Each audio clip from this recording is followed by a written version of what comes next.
blockage. Damn it. Money pouring out. And I felt a lump. I know cancer when I feel it. Where is she? What is she up to?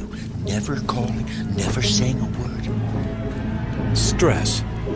It is everyone's inferno, bedeviling our minds, igniting our nights, upending our equilibrium. But it hasn't always been so. Once, its purpose was to save us. If you're a normal mammal, what stress is about is 3 minutes of screaming terror on the savannah, after which it's either over with or you're over with. But everything changed. What once helped us survive has now become the scourge of our lives. And I just burst into tears and wept and wept. Today, scientific discoveries in the field Got him. and in the lab prove that stress is not a state of mind, but something measurable and dangerous. This is not an abstract concept. It's not something that maybe someday you should do something about. You need to attend to it today. In some of the most unexpected places, scientists are revealing just how lethal stress can be. Chronic stress could do something as unsubtle and grotesque as kill some of your brain cells. The impact of stress can be found deep within us, shrinking our brains, adding fat to our bellies, even unraveling our chromosomes. This is real. This is not just somebody whining. Stress, savior, tyrant, plague. Its portrait revealed.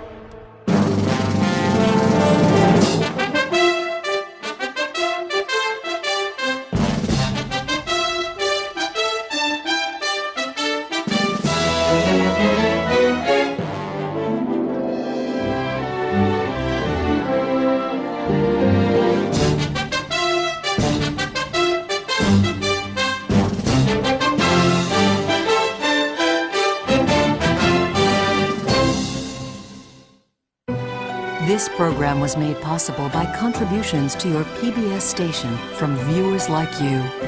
Thank you. All of us have a personal relationship with stress, but few of us know how it operates within us, or understand how the onslaught of the modern world can stress us to the point of death. Fewer still know what we can do about it.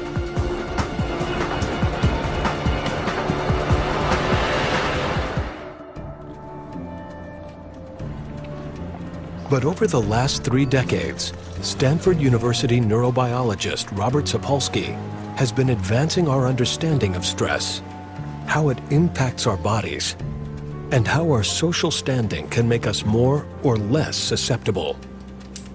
Is the aggregate bad news. And Most of the time, you can find him teaching and researching in the high-achieving, high-stressed world of brain science. This week's paper is this huge contrast between classical. But that's only part of his story. For a few weeks every year or so, Sapolsky shifts his lab to a place more than 9,000 miles away on the plains of the Masai Mara Reserve in Kenya, East Africa.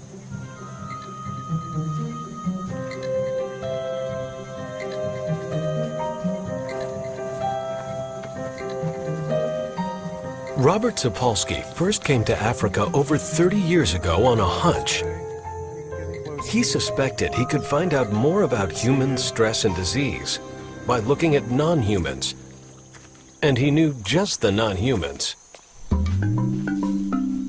You live in a place like this, you're a baboon, and you only have to spend about 3 hours a day getting your calories. And if you only have to work 3 hours a day, you got 9 hours of free time every day to devote to making somebody else just miserable.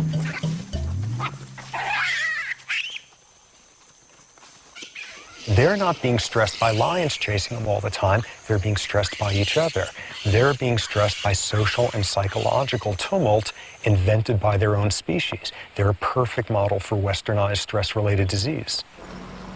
To determine just what toll stress was taking on their bodies, Sapolsky wanted to look inside these wild baboons at the cellular level for the very first time.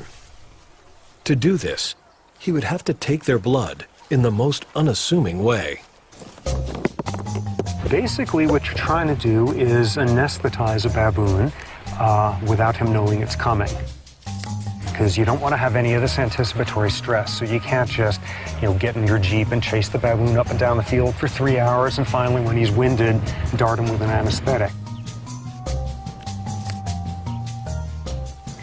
Now, the big advantages of a blowgun are that it's pretty much silent and it hasn't a whole lot in the way of moving parts, but the big drawback is it doesn't go very far.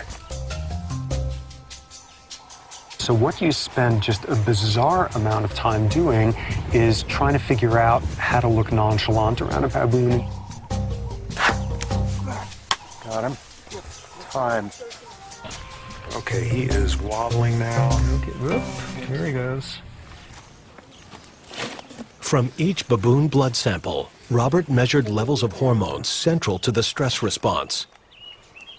Well, to make sense of what's happening in your body, you've got these two hormones that are the workhorses of the whole stress response. One of them, we all know, adrenaline, American version epinephrine. The other is a less known hormone called glucocorticoids. It comes out of the adrenal gland along with adrenaline. And these are the two backbones of the stress response. That stress response and those two hormones are critical to our survival. Because what stress is about is somebody is very intent on eating you, or you are very intent on eating somebody, and there's an immediate crisis going on. When you run for your life, basics are all that matter. Lungs work overtime to pump mammoth quantities of oxygen into the bloodstream. The heart races to pump that oxygen throughout the body, so muscles respond instantly. You need your blood pressure up to deliver that energy. You need to turn off anything that's not essential. Growth, reproduction, you're running for your life. This is no time to ovulate. Tissue repair, all that sort of thing. Do it later if there is a later. When the zebra escapes, its stress response shuts down. But human beings can't seem to find their off switch. We turn on the exact same stress response for purely psychological states, thinking about the ozone layer, the taxes coming up, mortality, 30-year mortgages. We turn on the same stress response, and the key difference there is we're not doing it for a real physiological reason, and we're doing it nonstop. By not turning off the stress response when reacting to life's traffic jams, we wallow in a corrosive bath of hormones. Even though it's not life or death, we hyperventilate, our hearts pound, muscles tense. Ironically, after a while, the stress response is more damaging than the stressor itself, because the stressor is some psychological nonsense that you're falling for. No zebra on Earth running for its life would understand why fear of speaking in public would cause you to secrete the same hormones that it's doing at that point to save its life. Stress is the body's way of rising to a challenge, whether the challenge is life-threatening, trivial, or fun. You get the right amount of stress and we call it stimulation. The goal in life isn't to get rid of stress. The goal in life is to have the right type of stress, because when it's the right type, we love it. We jump out of our seats to experience it. We pay good money to get stressed that way. It tends to be a moderate stressor, where you got a stressor that's transient. It's not for nothing roller coaster rides are not 3 weeks long. And most of all, what they're about is you relinquish a little bit of control in a setting that overall feels safe. 50. 25. Anticipating the long reach of stress is a recent idea. For when Robert was Rachel's age, scientists believed stress was the cause of only one major problem. This is a picture of a major American personnel problem. An ugly sore that doctors call a peptic ulcer, eating away at the wall of a man's stomach. Those stomach pains that you talk about, the gnawing, the burning, those are obvious symptoms of gastric ulcer. 30 years ago, what's the disease that comes to everybody's mind when you mention stress? It's ulcers. Stress and ulcers, stress and ulcers. And this was the first stress-related disease discovered, in fact, 70 years ago. What I want you to do is to work on your attitude. My attitude? That's right. Ulcers breed on the wrong kind of feelings. You've got to be honest with yourself about the way you feel about them. Finding a new doctor sounds like a better answer to me. The connection between stress and ulcers was mainstream medical gospel until the early 1980s. Then, Australian researchers identified a bacteria as the major cause of ulcers. And this overthrew the entire field. It's got nothing to do with stress. It's a bacterial disorder. And I'm willing to bet half the gastroenterologists on earth, when they heard about this, went out and celebrated that night. This was like the greatest news. Never again were they going to have to sit down their patients and make eye contact and ask them, how's it going? So anything stressful, it's got nothing to do with stress. It's a bacterial disorder. So no longer would the solution be stress management. Now it could be something as simple as a pill. It was a major breakthrough. Stress didn't cause ulcers. Case closed. But a few years later, the research took a new twist. Scientists discovered that this ulcer-causing bacteria wasn't unique. In fact, as much as 2/3 of the world's population has it. So why do only a fraction of these people develop ulcers? Research revealed that when stressed, the body begins shutting down all non-essential systems, including the immune system. And it became clear that if you shut down the immune system, stomach bacteria can run amok. Because what the stress does is wipe out the ability of your body to begin to repair your stomach walls when they start rotting away from this bacteria. So stress can cause ulcers by disrupting our body's ability to heal itself. If stress can undermine the immune system, what other havoc can it wreak?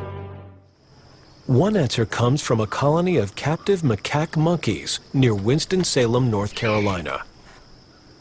People think of stress as something that keeps them up at night or something that makes them yell at their kids. But when you ask me, what is stress? I say, look at it. It's this huge plaque in this artery. That's what stress is. For 2 decades, Dr. Carol Shively has been studying the arteries of macaques. Like baboons and British civil servants, these primates organize themselves into distinctly hierarchical groups and subject one another to social stress. Stress hormones can trigger an intense negative cardiovascular response, a pounding heart, and increased blood pressure. So if stress follows rank, would the cardiovascular system of a high-ranking macaque, call him a primate CEO, be different from his subordinate? When Shively looked at the arteries of a dominant monkey, one with little history of stress, its arteries were clean. But a subordinate monkey's arteries told a grim tale. A subordinate artery has lots more atherosclerosis built up inside it than a dominant artery is. Stress and the resulting flood of hormones had increased blood pressure, damaging artery walls, making them repositories for plaque. So now when you feel threatened, your arteries don't expand and your heart muscle doesn't get more blood, and that can lead to a heart attack. This is not an abstract concept. It's not something that maybe someday you should do something about. You need to attend to it today because it's affecting the way your body functions. And stress today will affect your health tomorrow and for years to come. Social and psychological stress, whether macaque, human, or baboon, can clog our arteries, restrict blood flow, jeopardize the health of our heart. And that's just the beginning of stress's deadly curse.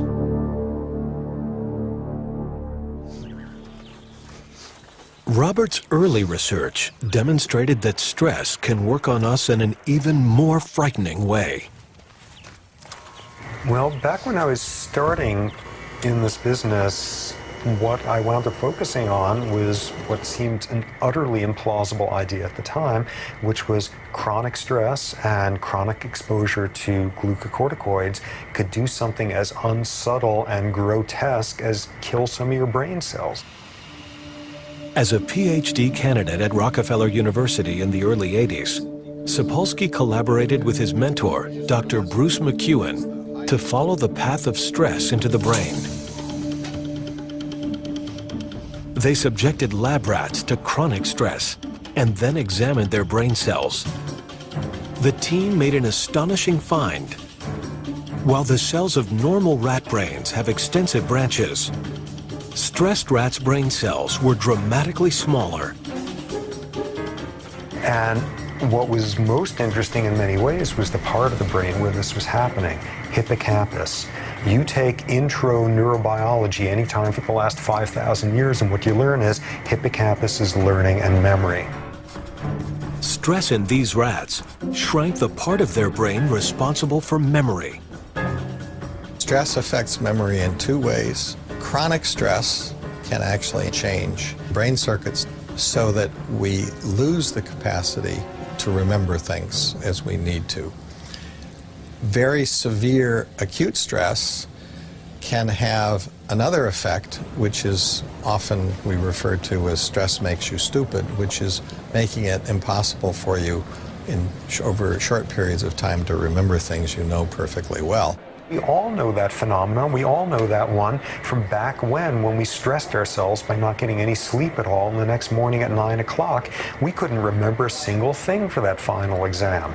You take a human and stress them big time, long time, and you're going to have a hippocampus that pays the price as well.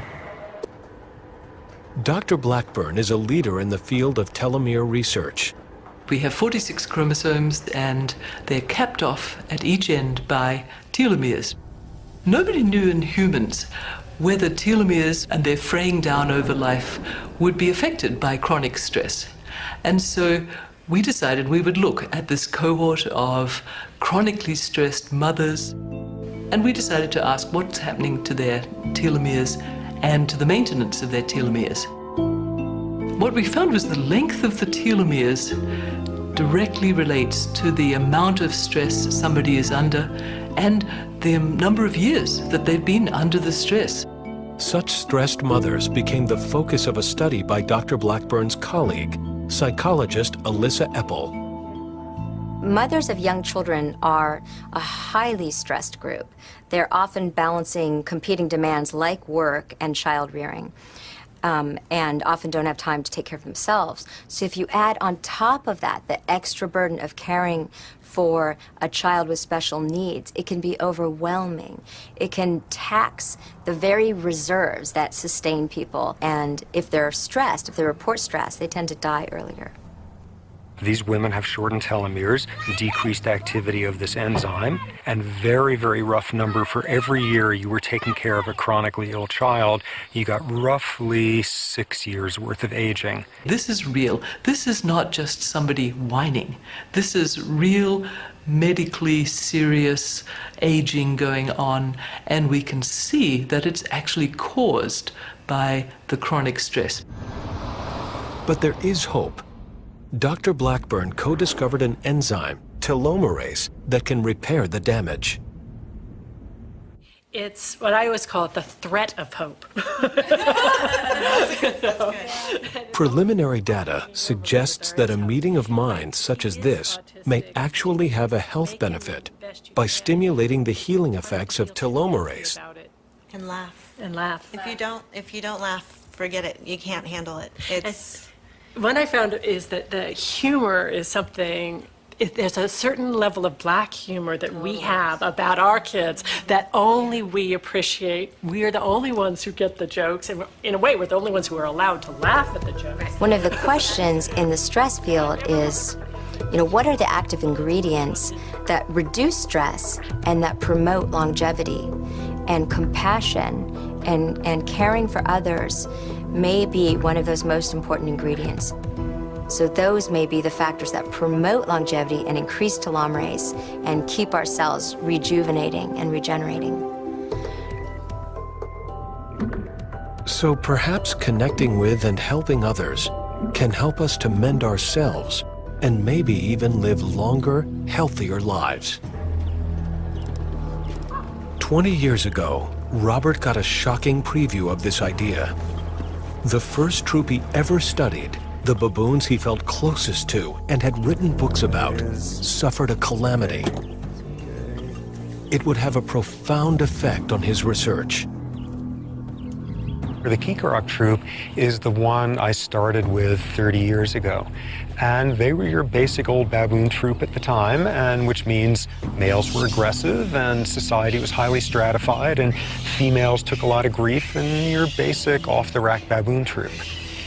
And then by now, almost 20 years ago, something horrific and scientifically very interesting happened to that troop. The Geographic troop took to foraging for food in the garbage dump of a popular tourist lodge. It was a fatal move. The trash included meat tainted with tuberculosis. The result was that nearly half the males in the troop died. Not unreasonably, I got depressed as hell and pretty damn angry about what happened. You know, you're 30 years old, you can afford to expend a lot of emotion on a baboon troop, and there was a lot of emotion there. For Robert, a decade of research appeared to have been lost. But then he made a curious observation about who had died and who had survived. It wasn't random who died. In that troop, if you were aggressive, and if you were not particularly socially connected, socially affiliated, you didn't spend your time grooming and hanging out, if you were that kind of male, you died.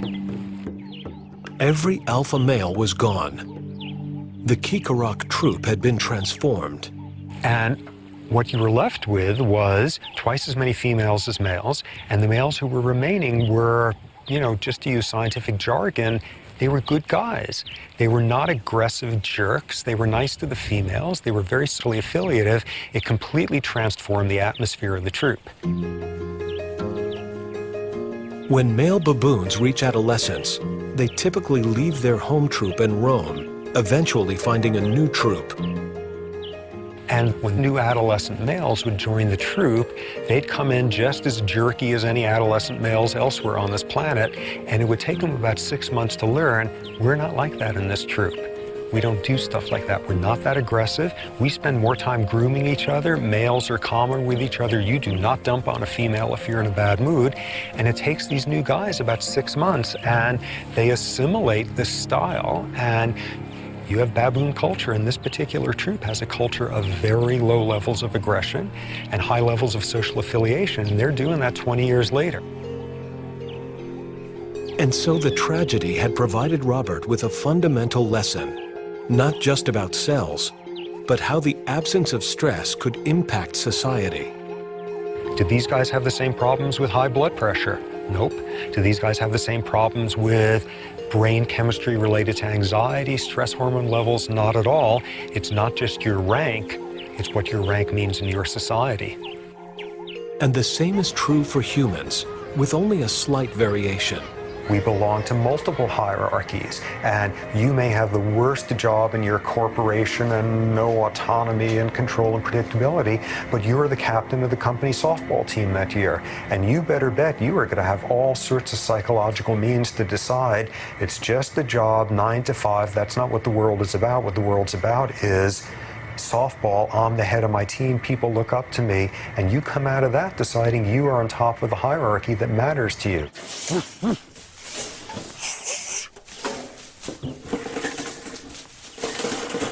Well, that worked. And lots of baboon poop. Which, under the right circumstances with the right season's experiment, is a gold mine. Unfortunately, this time around, it's just a cage to have to clean now.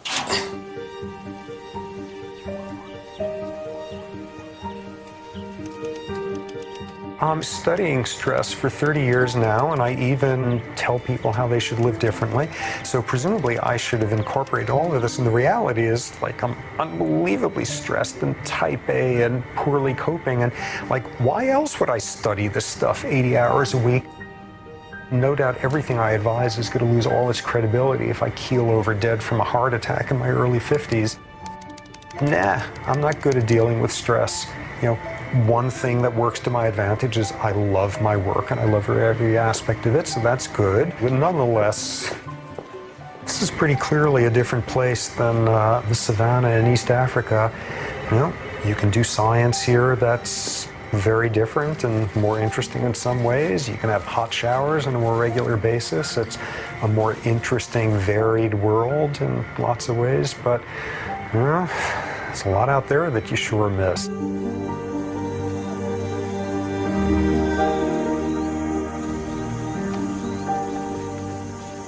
It is a pretty miraculous place where every meal tastes good and you're 10 times more aware of every sensation.